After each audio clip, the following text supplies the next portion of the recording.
Kwanza ukirudi nyuma, wakati tume inaundwa kulikuwa na maneno mara wanasema tume hii haitatenda haki, mara inasema ina watu ambao wako biased na kadhalika. Lakini nadhani baada ya taarifa ya jana, Watanzania walio wengi wameelewa kwamba tume hii kwanza imefanya kazi kubwa na imetoa taarifa sahihi, imegusa maeneo yote ambayo yanahusiana na jambo hili. Kwa hiyo maoni ni kwamba tume imefanya kazi nzuri, tunaipongeza, na kazi kubwa ambayo sasa imebaki ni kuipitia hii taarifa na kubaini ni mambo gani yanastahili kuchukuliwa hatua. Lakini kubwa kuliko yote ni kwamba sisi ni nchi,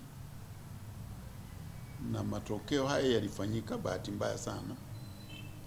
Na ukisikiliza vizuri tume ilivyosema kwamba wananchi walioifikia waliambia matukio yaliyotokea hayafanani na Utanzania, na kwamba hayafanani na Tanzania iliyoasisiwa na watu na waasisi wa nchi yetu, kwa sababu waasisi wa nchi yetu walituachia nchi yenye amani, nchi yenye umoja, na nchi ambayo ina taratibu za kusikiliza malalamiko na maneno yanahusu watu. Lakini hatua ambazo zilichukuliwa na hao ambao walipanga kwa kweli zinapingana na misingi na maadili ambayo nchi yetu imejengwa. Hilo la kwanza. Lakini la pili, kwa kuwa haya yameshatokea, jambo kubwa kuliko yote sasa, kama nchi lazima turudi pamoja,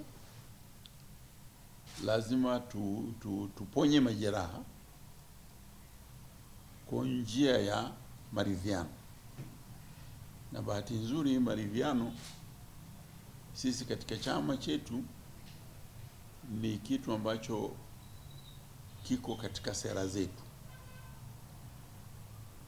Kama mnavyojua, Rais Samia alipoapishwa kuwa rais mwaka 2021 alikuja na falsafa ya 4R, ambayo msingi wake ni maridhiano, ustahimilivu, na ndio kitu ambacho kwa kweli kinatakiwa kijengwe. Kwa hiyo kwa sababu mambo haya yamewahusu watu wote, sisi tunafikiria kwamba jambo la maridhiano ni jambo la msingi. Kwa hiyo tunakubaliana na pendekezo la tume la kuunda tume ya maridhiano. Tunakubaliana na maoni ya tume juu ya kuwa na baraza la ushauri la wazee, sio la kikatiba, lakini kupata hekima za wazee ambao wamekuwepo na wametoa mchango wao katika uongozi wa nchi yetu, wanaweza wakawa washauri wazuri katika swala hili la maridhiano. Na maridhiano sio kwamba tunaridhiana na chama fulani cha siasa, maana kuna vyama vingine vimeanza kutuletea sema sisi msipofanya hivi kuna maridhiano. Hiyo sio sawa. Nadhani tunaridhiana na jamii yote. Kama ni vyama, tutazungumza na vyama vyote. Kama ni jamii, tutazungumza na makundi yote ya kijamii. Na kama mnavyojua, jamii na makundi mengi. Kwa mfano, tuna madhehebu ya dini ambayo wale wanachama na wananchi tunaoongoza wana madhehebu yao. Kuna madhehebu ya Kikristo, kuna madhehebu ya Kiislamu. Yote nataka tuyashirikishe katika kuliponya taifa. Sasa madhehebu hayo yote yanazungumza amani. Hakuna hata moja ambalo linazungumza shari. Kwa hiyo tunadhani kwamba tukiwashirikisha wote hawa kama jamii, kila kundi litatoa maoni tutafikiaje tunakotaka kufika.